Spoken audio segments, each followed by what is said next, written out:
Welcome to Medical Terminology Basics. This is one of two mini lectures that I want to share with you today, because if you understand and get a grasp of the basics of medical terminology, you will be able to master any of your chapters. First and foremost, get to know your ebook. There's a wealth of information and resources within it.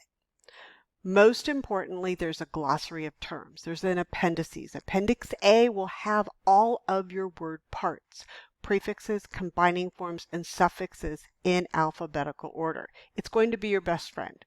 Use it, get to know it. Appendix B is abbreviations and their meanings. When you look to learn a chapter, first and foremost, you want to review the chapter goals. They're there for a reason. It's set up, it's teaching us, what am I going to learn in this chapter?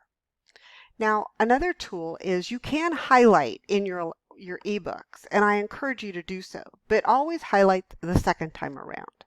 If I highlight as I read, I'm going to have everything highlighted because I think everything is important. So if I read first, it kind of clues me in as to what I need to highlight. Now let's take a look at basic word structure. Medical words can contain, but not always, a prefix, a root word, but always a suffix. Every single medical term will have a suffix. That's why I encourage every one of my students to memorize your suffix first. Then memorize your prefixes, and lastly your root words. The example here is hyperglycemia. Hyper is a prefix.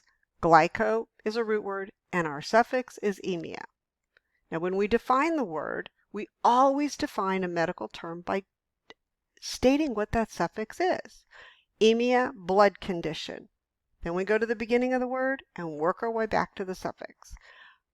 Blood condition of excessive sugar. Now we have words without a prefix. Remember I said that the common denominator, every word will have a suffix. We have electrocardiogram. Here we have two root words, electro and cardio. The O is a combining vowel. Sometimes we use it in the word we create, and sometimes we drop it. It depends upon the word part that we're connecting it to. If we're connecting to a word part that begins with a consonant, such as cardi and gram, we're going to keep that O. But if we're connecting it to a word part that begins with a vowel, then we will drop the O. Suffixes can change the meaning of the terms. That is why we want to memorize them. We have diagnostic suffixes, algia, emia, pathy, itis, osis. And we have suffixes that identify procedures. Ectomy, tomy, scopy, and centesis. And as you memorize, don't just memorize ectomy means to remove. Memorize all the meanings. Ectomy, remove, excise, or resect. Let's take a look at some examples as suffixes. We can use the suffix algia, which means pain, and combine it with the root word neuro, which means nerve, and we come up with neuralgia. See, we've dropped that combining vowel O because it would look funny to see or say neuralgia. It's neuralgia. Myalgia, the combining form myo, means muscle. So myalgia is pain in the muscle. Now we can take that different suffix, itis, meaning inflammation, put it with neuro, and we have neuritis, which is inflammation of the nerves, or arthritis, inflammation of the joint. Notice how every definition I always started with defining that suffix and then going to the beginning of the word. After you've memorized your suffixes, I want you to memorize your prefixes. There's fewer prefixes than suffixes. So there's a benefit right there. Be mindful of your spelling. Inter and intra. inter, I-N-T-E-R, means between, whereas intra means in or within.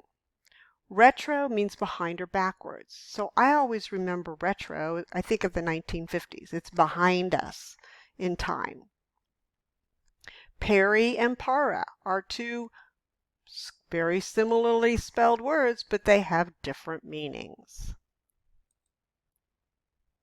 Let's take prefixes that are opposites, tacky and Brady. Tacky means rapid or fast. Brady means slow. So if we add tacky to cardia, we have tachycardia, which is pertaining to a fast heartbeat. Our suffix ia means pertaining to. Bradycardia is pertaining to a slow heartbeat. Here are a few more examples of prefixes. We can take an, which means lacking, as a prefix. Our suffix is emia, which is a blood condition that's lacking. Looky there, there is no root word. We have a prefix and a suffix. Hypertension and hypotension. Ion means condition. It's a condition of high pressure or high blood pressure, which is hypertension. Hypotension is a condition of low pressure. Now we all know we have a thyroid gland, but did you know that there are 4 little pea-sized glands that sit alongside our thyroid gland? Those are called parathyroid glands because they sit beside the thyroid. We have pericardium. IUM means tissue. Peri means surrounding. Cardi means heart. So the pericardium is the tissue surrounding the heart. You see how if we just break down the word into its word part, we can define any word out there. Lastly, know your root words. There's many, many, many of them. So take it in small chunks. Cardio, heart. Dermato, skin. Appendico, hepato, nephro. I think you start to see that we have root words that mean color. Leuco means white, erythro red, melano black, and cyano blue. We take the suffix "cite" to leuco, erythro, and melano, and we can identify, oh, leukocyte, that's a white cell. Erythrocyte, that's a red blood cell. Melanocyte, that's a black cell. Melanocytes, or melanin, gives the color in our skin.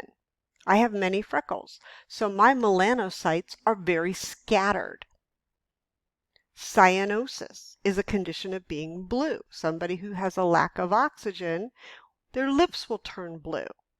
Because of that lack of oxygen, they would be referred to as cyanotic. Now let's create words with all 3 word parts. We can take the prefix endo, a root word cardio, and the suffix itis. We've got endocarditis, which means the inflammation is inside the heart. Endo means within. Now we can change one word part, in this case the prefix, and we come up with pericarditis. Remember, peri means surrounding. So now the inflammation is not inside the heart, but it is surrounding the heart. Okay, time for a knowledge check. The prefix endo means A in, B within, C last, or D both A and B. Let's see how you did.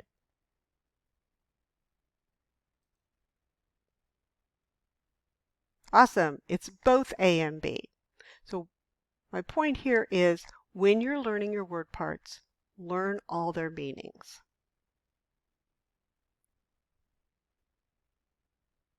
And with that, we'll pause here for the end of part 1 and look forward to part 2.